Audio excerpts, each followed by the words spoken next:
emergency surgery, played with that on his mind, had a game-sealing interception, and that was the game ball delivered by his head coach, Jonathan Hayes. So a really cool moment. As they go on a little jet sweep action, they're going to get it to Rodgers. And a little razzle-dazzle from the defenders picks up a first down. Again, last week we saw so much of their run game was so basic. You're going to see Rodgers. He's off the side here of the screen. They're just going to do a nice job tying up. They're going to leave the end unblocked. Both tight ends are going to arc release and block at the second level. Again, spread these guys out. Something Pep Hamilton acknowledged. Just last week they were so conservative, kind of played in a box. Much better start with the run game. Tompkins comes in motion. It's Pumphrey up the middle, and he's got a short gain.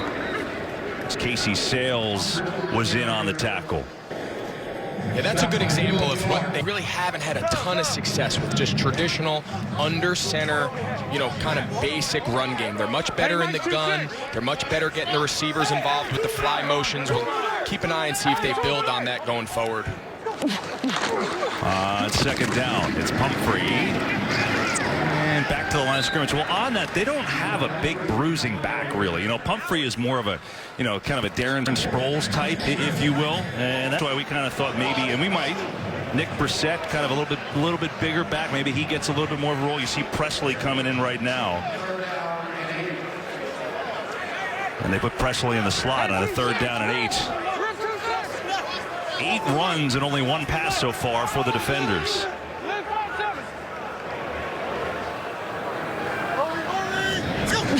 Blitz coming.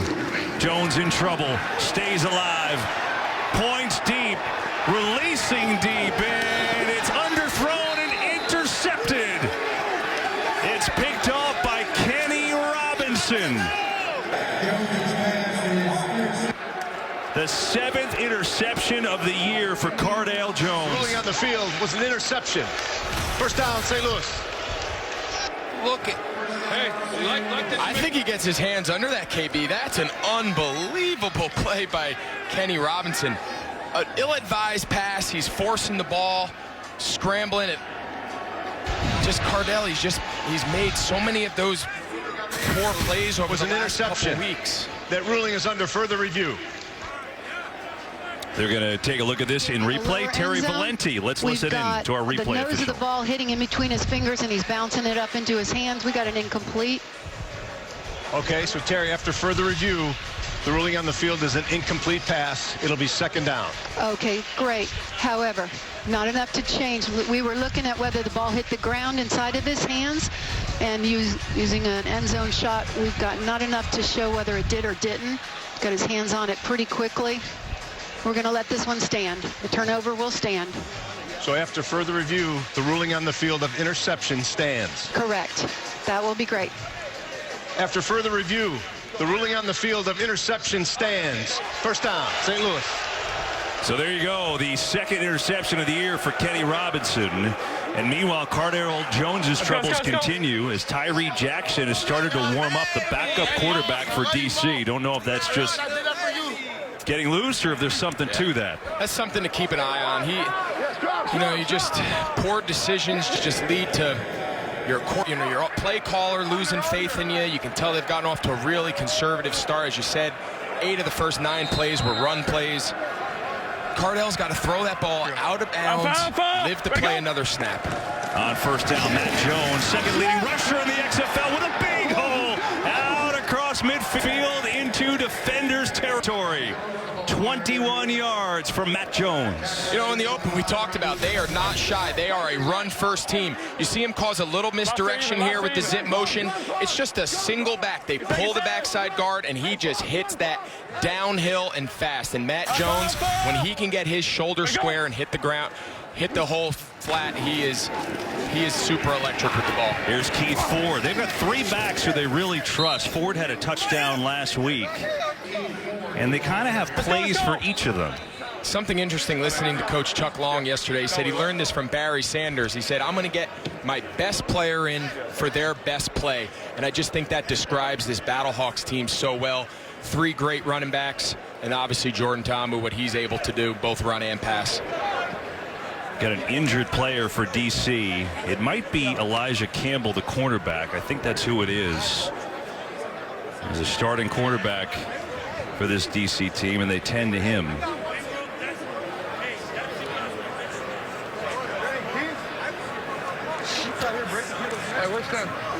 You know, and it's interesting because DC already different in the secondary this week. Matt Elam was let go this week. Former NFL player, led the team in tackles last week. So there's already a change in that secondary. So now with an injury, it becomes even more dicey.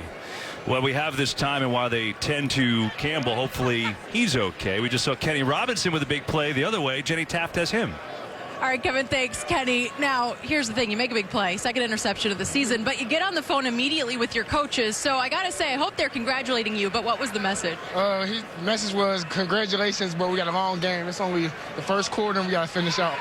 Anything feel better than that play, making that move, and celebrating with your guys who are giving you a hard time behind us for this interview? Yeah, it felt wonderful, especially with my family being there. I gave the game ball to my father and my sister, so it definitely felt good.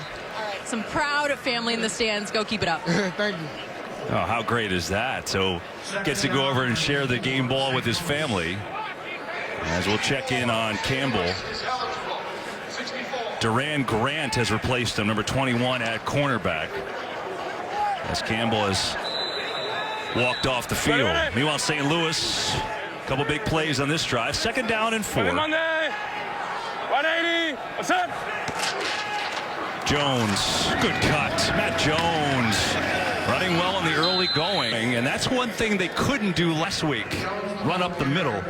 Their traditional run game last week was a real struggle. It really took to Amu being able to get involved with the run, play action stuff, the read, the zone stuff. This week they've been a little bit more consistent, at least here early, in just traditional, pure handoff. We haven't seen a lot of Ta'amu having any reads. As this series goes on, we'll see if they start layering that in. Well, Matt Jones off to a whale to start here. Down to the 32. Considering last week he had 15 carries for 20 yards, he's going to be over 30 yards with that carry already in the first quarter. Yeah, and if you're Chuck Long and you're, calling these plays early, trying to get a feel for what this game's going to be, that's got to make you feel good. Your best player hasn't even really had to do anything yet, and your run game, which you pride yourself on, has gotten off to a great start. Pearson L in motion. They give it to Jones again. Is talking about Chuck Long, the offensive coordinator, and be a third down, and we'll call it 2. To get an injured player. That's the center, Brian Folkerts. Jordan Ta'amu was just raving about him the other day, about what a great player he's been for them. Yeah, I played with Brian for a few years in Carolina. Great kid, local St. Louis kid. I think he got rolled up on. I kind of caught it late. I think he was engaged. You see him here, 67. He's the center. They just go zone to the left. And watch here at the end. The pile, and he gets bent back by the defender he was blocking. You just got to hope he was able to get his leg out of there. Yeah, I'm not sure. He's a tough kid. Just got to hope that he's all right. Looks like they're looking at his ankle. That's Michael Miller, who's the backup center, starting to get some reps right now.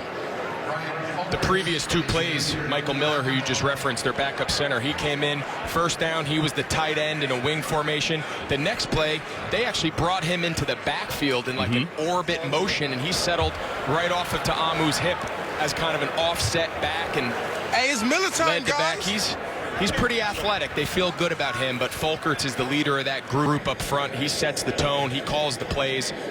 They got to hope he's okay. They continue to work on Brian Folkerts' injury timeout from DC. Scoreless game.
Well, there is the new center, Michael Miller, with Brian Folkerts going out with an injury. As Jenny Taft reminded us during the break, how wild is it that Folkerts actually coached Miller? They both are Washburn graduates. So his replacement was coached to protege. So Miller in there now.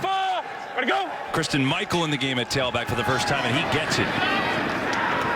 And Michael's got himself a first down. And Greg, it's a little different today. We talked coming on about the RPOs. Right now, they're just going from full steam ahead and getting big yards. Yeah, they're just challenging DC right now. They're saying, we're going to run right at you. Can you stop us? And right now, the St. Louis offensive line is doing a great job controlling the front of DC. And there's no RPO. There's no zone read. Right now, it's just been downhill traditional run game. I'll even. Alpha. Ready, go. 1st and 10. Michael bounces outside, makes something happen. Kristen Michael inside the 15 all the way down to the 11. He's got a first down and a gain of 15. You know, something Louis Chaffee, the coordinator of the defenders mentioned, we got to take away what they do best. Well, wow, look at that catch.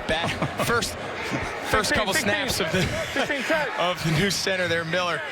Thankfully, his quarterback's a great athlete. But what I was saying before is the D coordinator of the defenders, Louis Chaffee, said we got to take away what they do best. This is a little concerning. You know, you knew coming in that they were a run-first team. They've got to stiffen up here on defense. This team, as Greg told you, they just run it, and they are not ashamed of it. 59% of their plays they run. Look at the league average. It is far and away the most in the league, and clearly they're successful at it. And especially when you think about DC, Greg, they have gotten gashed on the ground the last 2 weeks. Let's go. They have, and they've changed their fronts. You know, they've played some 4-down stuff. They've played some 3-4 type stuff. I'm not sure they're quite comfortable with what they want to be right now on defense. I think they caused somebody here to false start. 64. 5-yard penalty, still second down. That is the new center that we talked about, Michael Miller. And head coach Jonathan Hayes, long time on Marvin Lewis's staff in Cincinnati. Been a coach for a long time. Let's go. Played in the league as well. Tight end Chiefs. He's doing a heck of a job here with St. Louis. Ready, go. Second down, Tamu on the draw play, and that's not going to get much. Well defended that time. Elijah Qualls came in on the stop. It'll be a 3rd and long. Yeah, Qualls, Sprinkle. They got some big interior guys on this defender's defense, but like I was saying earlier, they're kind of moving them all over. They're playing some 4-down fronts. You see here, they're bringing in kind of a pass rush specialist, Anthony Johnson, who they acquired earlier in the season to kind of just be a one-dimensional player right now for them. But, you know, they're not quite sure what they want this front to be. As the game goes on, well, hopefully they'll figure it out a little bit and try to hold up against this run-first attack.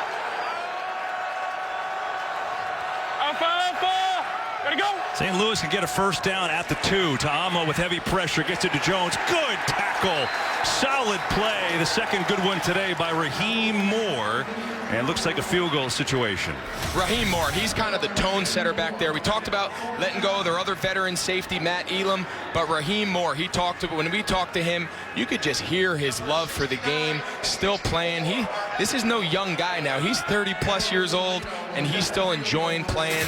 He said it didn't matter what league, what team, he still enjoys playing this game, and he really sets the tone for this DC defense. That was a big stand.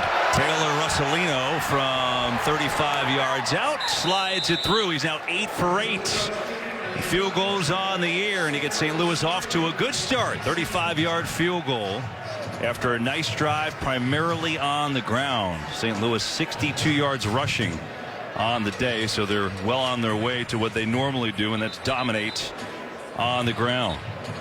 So one more XFL game this weekend after we're done here, 9 o'clock Eastern on ESPN. Tampa Bay Vipers taking on the LA Wildcats. Tampa Bay maybe starting to find something here. Their ground game is starting to pick up too. They had 266 yards rushing last week, and that was against DC.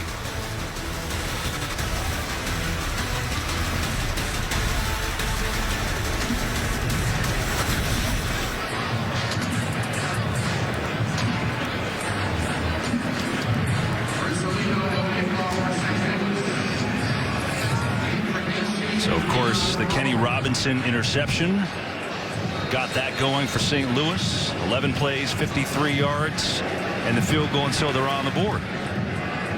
Who's coming in at quarterback? I think this is going to be a very telling drive here. Not only who plays quarterback. Oh, boy. Didn't reach the 20. It did not. And that means on the 45 you go. The ball bounced before the 20-yard line. By rule, the ball will be placed 15 yards from where it was originally kicked. First down.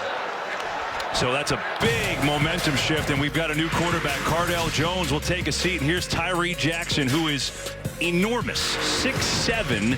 He was the MAC MVP and Offensive Player of the Year playing at Buffalo in 2018. And look, you know, he got some reps at the end of last week's game. It was out of hand, and he was warming up earlier. And the way Cardale Jones has started with the interception, Hey, listen. we'll see if this is his show the rest of the way or just a series. This is a very interesting early move here by Pep Hamilton. His team's going to have to respond well. Hurry, go. Presley on the carry. You know, I think, KB, I think it's going to be real telling, right?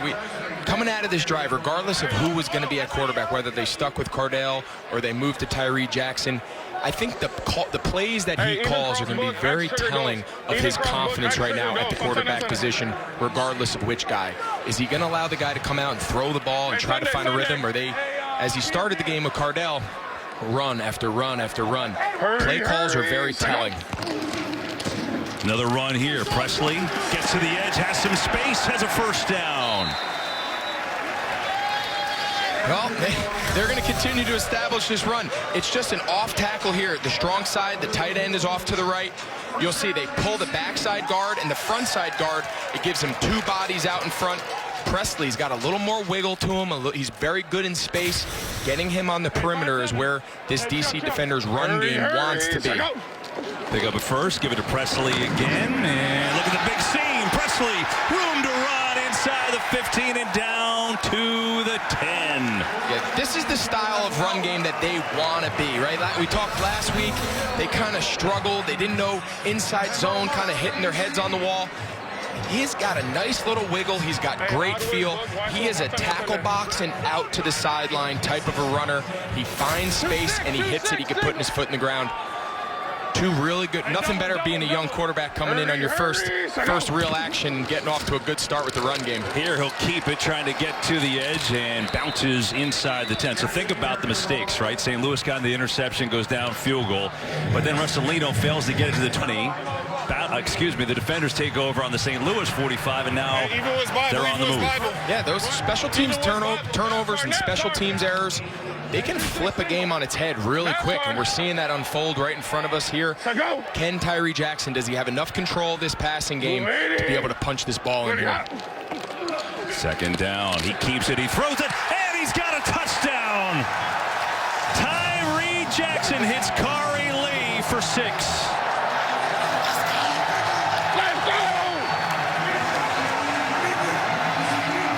So that worked out pretty well. We talked about the RPO-style offense on the other side of the ball with St. Louis. Well, DC kind of took a page right out of their book.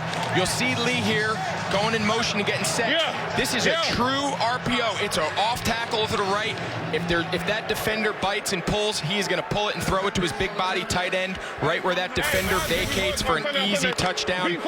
Kind of took a page right out of Chuck Long's book. I think the crowd's booing because they're going for one. Is that why they're booing? Maybe. They've gone for one a lot. They're only 1 for 8 on conversions after a score this year. It's worse in the league. Jackson here, looking to throw, pressured, and it's incomplete. Had to get rid of it. Pressure coming from Will Hill. They haven't figured out their point after attempts this year, as you said. They've only completed one now through 4 games and change. Look at Cardale.